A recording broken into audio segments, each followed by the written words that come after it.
Olá, seja bem-vindo, seja bem-vinda a mais um vídeo aqui no canal Ouvido Mágico. Antes de começar a história, quero pedir para você, que ainda não é inscrito, que se inscreva no canal e deixe o like. E compartilha também com aquelas pessoas que você acha que podem gostar desse tipo de conteúdo. Então, boa história!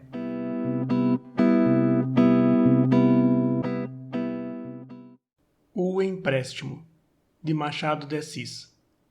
Vou divulgar uma anedota, mas uma anedota no genuíno sentido do vocábulo, que o vulgo ampliou às historietas de pura invenção. Esta é verdadeira. Podia citar algumas pessoas que a sabem tão bem como eu. Nem ela andou recôndita, senão por falta de um espírito repousado que lhe achasse a filosofia. Como deveis saber, há em todas as coisas um sentido filosófico. Carlyle descobriu o dos coletes, ou mais propriamente, o do vestuário. E ninguém ignora que os números, muito antes da loteria do Ipiranga, formavam o sistema de Pitágoras. Pela minha parte, creio ter decifrado este caso de empréstimo. Ides ver se me engano. E para começar, emendemos Sêneca. Cada dia, ao parecer daquele moralista, é em si mesmo uma vida singular. Por outros termos, uma vida dentro da vida. Não digo que não, mas por que não acrescentou ele que muitas vezes uma só hora é a representação de uma vida inteira? Vede este rapaz. Entra no mundo com uma grande ambição, uma pasta de ministro, um banco, uma coroa de visconde, um báculo pastoral. Aos 50 anos, vamos achá-lo simples apontador de alfândega ou sacristão da roça. Tudo isso que se passou em 30 anos, pode algum Balzac metê-lo em 300 páginas? Por que não há de a vida, que foi a mestra de Balzac, apertá-lo em 30 ou 60 minutos? Tinham batido 4 horas no cartório do tabelião Vaz Nunes, à Rua do Rosário. Os escreventes deram ainda as últimas penadas, depois limparam as penas de ganso na ponta de seda preta que pendia da gaveta ao lado. Fecharam as gavetas, consertaram os papéis, arrumaram os autos e os livros, lavaram as mãos. Alguns que mudavam de paletó à entrada, despiram-o do trabalho e enfiaram-o da rua. Todos saíram. Vaz Nunes ficou só. Este homem, tabelião, era um dos homens mais perspicazes do século. Está morto, podemos elogiá-lo à vontade. Tinha um olhar de lanceta, cortante e agudo. Ele adivinhava o caráter das pessoas que o buscavam para escriturar os seus acordos e resoluções. Conhecia a alma de um testador muito antes de acabar o testamento. Farejava as manhas secretas e os pensamentos reservados. Usava óculos como todos os tabeliões de teatro, mas, não sendo míope, olhava por cima deles quando queria ver, e através deles se pretendia não ser visto. Finório como ele só, diziam os escreventes. Em todo caso, circunspecto. Tinha 50 anos, era viúvo, sem filhos, e para falar como alguns outros serventuários, roía muito caladinho os seus 200 contos de réis. Quem é? Perguntou ele de repente, olhando para a porta da rua. Estava à porta, parado na soleira, um homem que ele não conheceu logo e mal pôde reconhecer daí a pouco. Vaz Nunes pediu-lhe o favor de entrar. Ele obedeceu, cumprimentou-o, estendeu-lhe a mão e sentou-se na cadeira ao pé da mesa. Não trazia o acanho natural a um pedinte. Ao contrário, parecia que não vinha ali senão para dar ao tabelião alguma coisa preciosíssima e rara. E não obstante, Vaz Nunes estremeceu e esperou. Não se lembra de mim? Não me lembro. Estivemos juntos uma noite, há alguns meses, na Tijuca. Não se lembra? Em casa do Teodorico, aquela grande ceia de Natal. Por sinal que lhe fiz uma saúde. Veja se lembra do Custódio. Ah! Custódio endireitou o busto, que até então inclinara um pouco. Era um homem de 40 anos, vestia pobremente, mas escovado, apertado, correto. Usava unhas longas, curadas com esmero, e tinha as mãos muito bem talhadas, macias, ao contrário da pele do rosto, que era agreste. Notícias mínimas e, aliás, necessárias ao complemento de um certo ar duplo que distinguia este homem, um ar de pedinte e general. Na rua, andando, sem almoço, sem vintém, parecia levar após si um exército. A causa não era outra mais do que o contraste entre a natureza e a situação, entre a alma e a vida. Esse custódio nascera com a vocação da riqueza, sem a vocação do trabalho. Tinha o instinto das elegâncias, o amor do supérfluo, da boachira, das belas damas, dos tapetes finos, dos móveis raros, um voluptuoso e, até certo ponto, um artista capaz de reger a Vila Torlone ou a Galeria Hamilton. Mas não tinha dinheiro, nem aptidão ou pachorra de o ganhar. Por outro lado, precisava viver. Il faut bien que je vive, dizia um pretendente ao ministro Talleyrand. Je ne veux pas la nécessité, redarguiu friamente o ministro. Ninguém dava essa resposta ao custódio. Davam-lhe dinheiro, uns 10, outros 5, outros 20 mil réis, e de tais espórtulas é que ele principalmente tirava o albergue e a comida. Digo que principalmente vivia delas, porque o custódio não recusava meter-se em alguns negócios com a condição de os escolher, e escolhia sempre os que não prestavam para nada. Tinha o faro das catástrofes. Entre 20 empresas, adivinhava logo a insensata e metia ombros a ela com resolução. O caiporismo que o perseguia fazia com que as 19 prosperassem e a 20ª lhe estourasse nas mãos. Não importa, aparelhava-se para outra. Agora, por exemplo, lê um anúncio de alguém que pediu um sócio com 5 contos de réis para entrar em certo negócio, que prometia dar, nos primeiros 6 meses, 80 a 100 contos de lucro. Custódio foi ter com o anunciante. Era uma grande ideia, uma fábrica de agulhas, indústria nova, de imenso futuro. E os planos, os desenhos da fábrica, os relatórios de Birmingham, os mapas de importação, a resposta dos alfaiates, dos donos de armarinho e etc. Todos os documentos de um longo inquérito passavam diante dos olhos de Custódio, estrelados de algarismos que ele não entendia e que por isso mesmo lhe pareciam dogmáticos. 24 horas. Não pedia mais de 24 horas para trazer os 5 contos. E saiu dali, cortejado, animado pelo anunciante, que, ainda à porta, o afogou numa torrente de saldos. Mas os 5 contos, menos dóceis ou menos vagabundos que os 5 mil réis, sacudiam incredulamente a cabeça e deixavam-se estar nas arcas, tolhidos de medo e de sono. Nada. 8 ou 10 amigos a quem falou disseram-lhe que nem dispunham agora da soma pedida, nem acreditavam na fábrica. Tinha perdido as esperanças, quando aconteceu subir a Rua do Rosário e ler no portal de um cartório o nome de Vaz Nunes. Estremeceu de alegria, recordou à Tijuca as maneiras do tabelião, as frases com que ele lhe respondeu ao brinde, e disse consigo que este era o salvador da situação.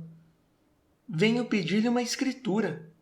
Vaz Nunes, armado para outro começo, não respondeu. Espiou por cima dos óculos e esperou. Uma escritura de gratidão, explicou o custódio. Venho pedir-lhe um grande favor, um favor indispensável, e conto que o meu amigo... Se estiver nas minhas mãos... O negócio é excelente, note-se bem, um negócio magnífico. Nem eu me metia a incomodar os outros sem certeza do resultado. A coisa está pronta. Foram já encomendas para a Inglaterra e é provável que dentro de 2 meses esteja tudo montado. É uma indústria nova. Somos 3 sócios. A minha parte são 5 contos. Venho pedir-lhe esta quantia há 6 meses, ou há 3, com juro módico. 5 contos? Sim, senhor. Mas, senhor custódio, não posso. Não disponho de tão grande quantia. Os negócios andam mal. E ainda que andassem muito bem, não poderia dispor de tanto. Quem é que pode esperar 5 contos de um modesto tabelião de notas? Ora, se o senhor quisesse... Quero, de certo. Digo-lhe que se tratasse de uma quantia pequena, acomodada aos meus recursos, não teria dúvida em adiantá-la. Mas 5 contos? Creia que é impossível. A alma de Custódio caiu de bruços. Subira pela escada de Jacó até o céu, mas em vez de descer como os anjos no sonho bíblico, rolou abaixo e caiu de bruços. era a última esperança, e justamente por ter sido inesperada é que ele supôs que fosse certa, pois, como todos os corações que se entregam ao regime do eventual, o do custódio era supersticioso. O pobre diabo sentiu enterrarem-se-lhe no corpo as milhões de agulhas que a fábrica teria de produzir no primeiro semestre. Calado, com os olhos no chão, esperou que o tabelião continuasse, que se compadecesse, que lhe desse alguma aberta.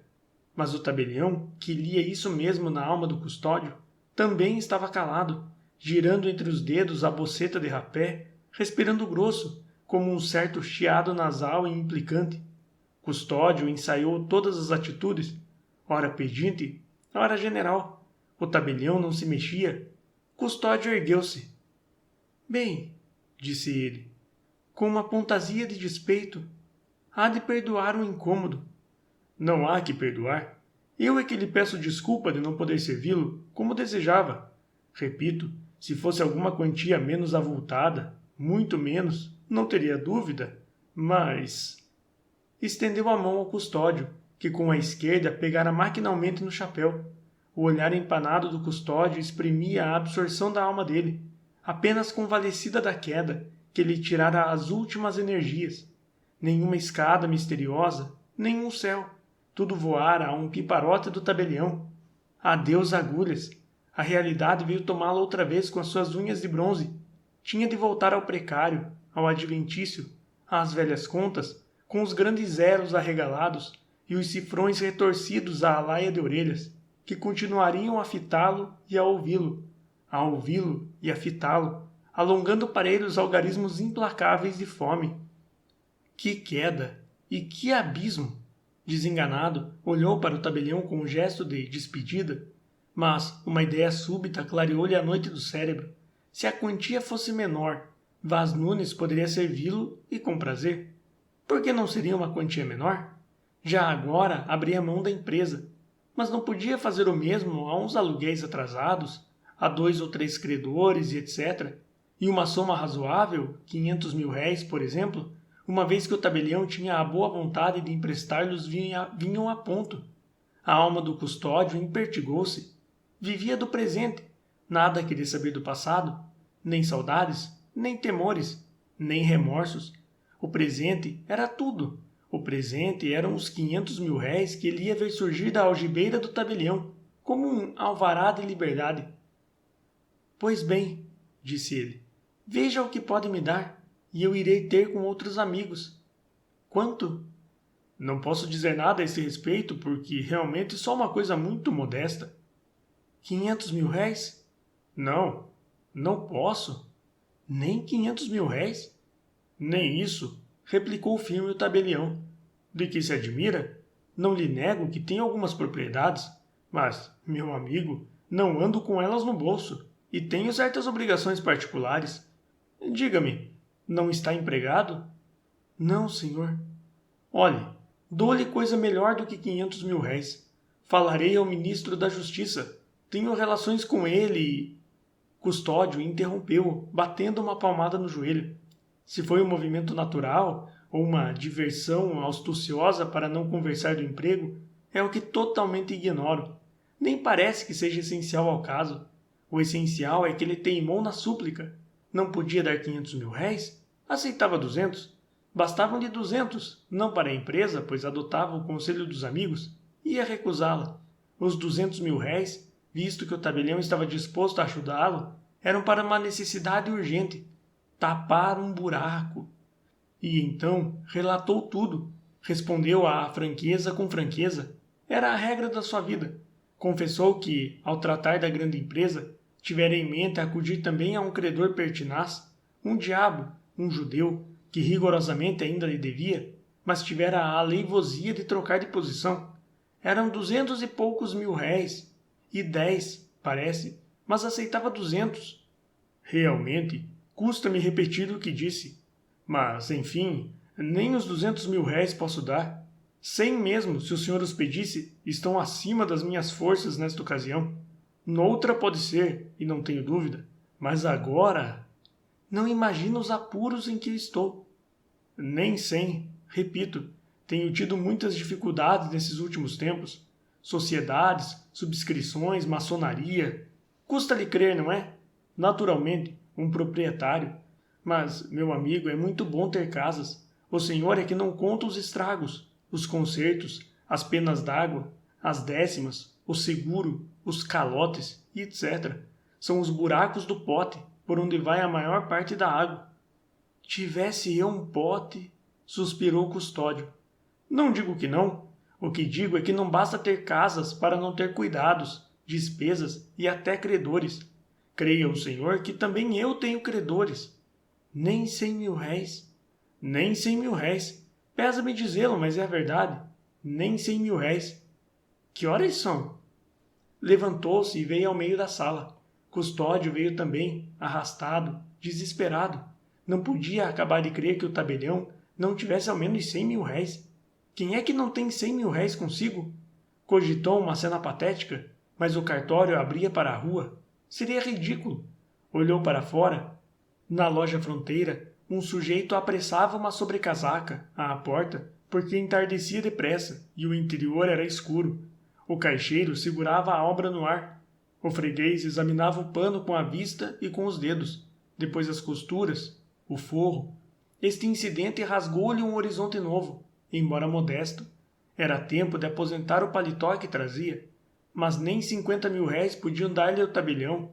Custódio sorriu, não de desdém, não de raiva, mas de amargura e dúvida. Era impossível que ele não tivesse 50.000 réis. 20 ao menos? Nem 20? Nem 20? Não, falso tudo, tudo mentira. Custódio tirou o lenço, alisou o chapéu devagarinho, depois guardou o lenço, consertou a gravata com um ar misto de esperança e despeito. Viera cerceando as asas a ambição, pluma a pluma. Restava ainda uma penugem curta e fina, que lhe metia umas veleidades de voar. Mas o outro, nada. Vaz Nunes cotejava o relógio de parede com o do bolso, chegava este ao ouvido, limpava o mostrador, calado, transpirando por todos os poros impaciência e fastio. Estavam a pingar às 5. Deram, enfim, e o tabelião que as esperava desengatilhou a despedida. Era tarde, morava longe. Dizendo isto, despiu o paletó de alpaca e vestiu de casemira. Mudou de um para o outro a boceta de rapé, o lenço, a carteira. Oh, a carteira! Custódio viu esse utensílio problemático, apalpou-o com os olhos, invejou a alpaca, invejou a casemira, quis ser a algibeira, quis ser o couro, a matéria mesma do precioso receptáculo. Lá vai ela. Mergulhou de todo no bolso do peito esquerdo. O tabelião abotoou-se. Nem 20.000 réis. Era impossível que não levasse ali 20.000 réis, pensava ele. Não diria 200, mas 20, 10 que fossem. Pronto, disse-lhe Vaz Nunes com o chapéu na cabeça. Era o fatal instante.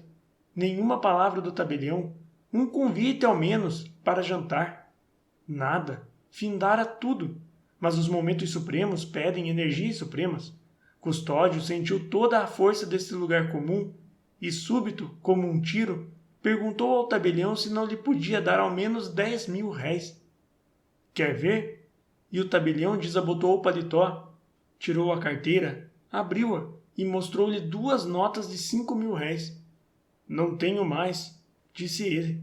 O que posso fazer é reparti-los com o senhor. Dou-lhe uma de 5 e fico com a outra. Serve-lhe? Custódio aceitou os 5.000 réis, não triste ou de má cara, mas risonho, palpitante, como se viesse de conquistar a Ásia Menor. Era o jantar certo. Estendeu a mão ao outro, agradeceu-lhe o obséquio, despediu-se até breve, até breve, cheio de afirmações implícitas. Depois saiu. O pedinte esvaiu-se à porta do cartório. O general é que foi por ali abaixo, pisando rijo, encarando fraternalmente os ingleses do comércio que subiam a rua para se transportarem aos arrabaldes. Nunca o céu lhe pareceu tão azul, nem a tarde tão límpida. Todos os homens traziam na retina a alma da hospitalidade. Com a mão esquerda no bolso das calças, ele apertava amorosamente os 5.000 réis, resíduo de uma grande ambição que ainda há pouco saíra contra o sol, num ímpeto de águia, e ora habita modestamente, as asas de frango rasteiro,